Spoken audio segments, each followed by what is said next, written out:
this is the lesson on rotations. So here we start out with by just rotating some points around a coordinate plane. You'll notice that we have several points here. They're going to tell us where our center of rotation is, the center of rotation being the point that we rotate around. Okay, so if we were talking about a bicycle, it would be the center of the wheel. The spokes moving around it would be rotating around that center point. Okay, now we can have a center of rotation anywhere. You just have to read the question and see what they offer as that center. You'll also notice there are some degrees in here. We'll talk about the difference, what it means as far as like where to go, depending on how many degrees they tell you to go. A lot of it is just common sense and logic. You just have to think about what they're asking, and usually the answer can present itself. So let's start out. It says point P was rotated about the origin 0, 0 by 105 degrees. So what does that even mean? Well, point P, this blue one right here, is being rotated, okay? So it's spinning around the origin 0, 0. So that tells me my center of rotation is at 0, 0, okay? Which makes this kind of nice and easy. I'm spinning around that center of the coordinate plane, okay? And it says 105 degrees. Well, the way we read degrees on a coordinate plane is, if you want to think about,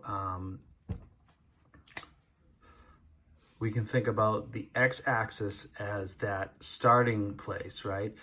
The positives. And you want to think about, how do we talk about the quadrants? Well, this first quadrant, positive, positive, right? And then we move over to this quadrant and it's negative, positive. And then we move to the third quadrant and that's negative, negative. And then finally the fourth quadrant and that's positive, negative, right? So when we read degrees, we move around starting basically at the x-axis in the positive side, and we move around kind of what we say counterclockwise. We're going in the opposite direction of a clock, okay? So if I was going to read 90 degrees, I would say this x and then the y-axis make 90 degrees, right? And it would go, you would measure it as 90 degrees like this. So if they tell me 105 degrees, that says to me, from P, I need to go 105 degrees. Well, I just told you 90 degrees is one, from X to the Y axis. And we know a right angle for the most part, right? So 105 is a little more than 90 degrees. So if I rotate 105 degrees, I would be a little past the 90 degree, okay? But I also notice that P is a little under the x-axis. So if I'm a little under that point there, I would be probably right around where A is. Okay, so A should be my answer. We'll see. We'll try it out.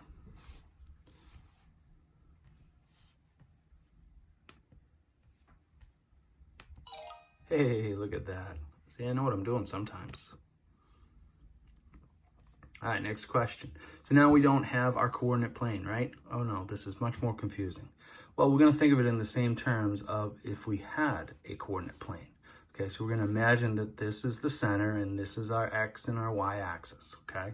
So we're gonna pretend that's there. If you wanna draw it out, you can, but really you just need to imagine, all right? And then we have point P. So it says point P is rotated 120 degrees. The center rotation is indicated, meaning this is the center. Okay, and we're going to treat this as if it were the center of a coordinate plane. And again, if we were starting over here on that coordinate plane, we'd be rotating around like this. So if we're here, we got to rotate 120 degrees this way. Now, things to look for. When we rotate, we don't change distance between center and point. Okay, so this distance here, which is, maybe a ½ an inch in reality right now, is the same as letter C and letter B.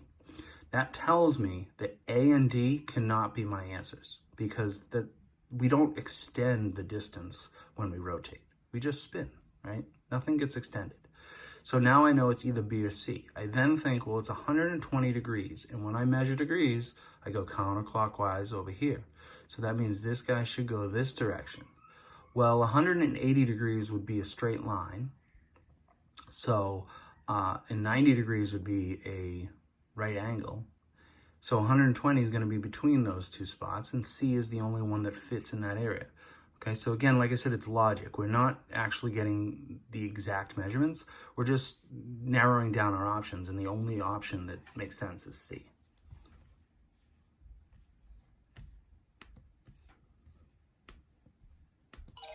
There you go. All right, so that's rotating points. All right, so good luck with that one.